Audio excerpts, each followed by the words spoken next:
So I'm a firm believer that there are certain players you just don't double because they generate so many offensive opportunities for other guys that you're better off to just guard them straight up and take away the opportunities from other guys. Okay, there's certain assist men that pass guys open.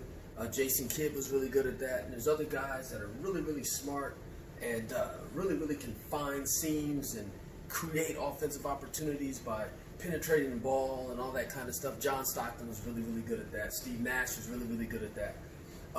But then there's guys like LeBron and like James Harden who are so crafty and have so many different ways in which to score, and they do so many other things that they're not so dependent on just scoring or making a great pass, that they just really play in the flow of things. Now, although James Harden dominates the ball, he's really, really good at making that pass, or like what we often call the hockey assist, where he may not get the assist in the books, but it's his play or his presence that creates it. Okay, in this situation, you have a guy that from 29, 30 feet out is a threat to score. So doubling him here does the same thing as if you allow him to get into here.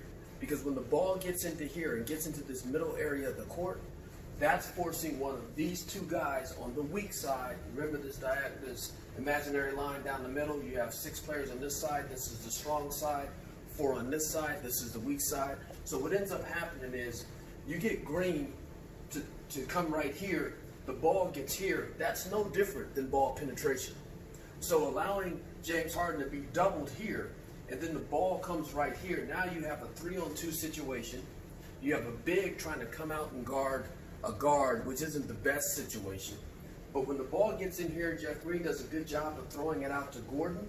Gordon throws it there, and it's no different than what their basic philosophy is, which is to penetrate, dish, pass, shot. So when the ball comes to Harden and they make the decision to double, Green does a good job of getting to the middle of the floor. The ball comes to him. When the ball comes to him, he throws it out to Gordon. Caruso has to make the decision as to whether or not to stay or what, but he obviously chooses to come out. Anthony Davis is late getting to the corner, wide open 3. So he does a good job of getting here, comes here, boom. That'll kill you every single time. That ball getting into the middle and coming out like that, it's detrimental to your defensive success.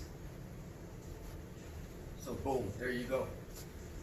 And this is how they look to beat you. They want to drive the ball in here, and instead of taking that easy shot, for most teams, if you take Jokic from the Nuggets, if you take even Anthony Davis, take any of these post players and you give them a wide open look from the free throw line, they're going to take that 9 times out of 10. But not this team.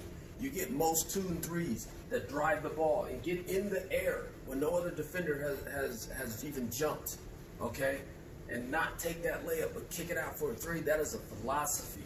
And in order to beat that philosophy, you have to be able to counter that philosophy. And the old mentality of doing things defensively won't work against this team. And so many teams have been stubborn with the way that they want to do things. Defensively, they don't want to adapt. And this is how this team has been so successful. If you make these type of mistakes or decisions or stick to philosophies that work with an old style of basketball, it won't work against this. But if you adjust accordingly and you say, okay, we're going to allow you to do that, you're better off to allow James Harden to get here, stay home on that shooter, stay home on this shooter, stay home on the corner shooter, which was Austin Rivers, and force those guys to have to not only make a shot, but also put the ball on the floor and work against this size at 6'11" with Anthony Davis, with the jumping ability of LeBron, his ability to block shots at the rim. Force them to come into those guys, then it's a little bit different, and force them to take shots that they don't want to take. But allowing them to take the shots that they want to take all night will not work. And doubling Harden creates those opportunities because you're already conceding that the weak side is going to have 2 men defended by 1.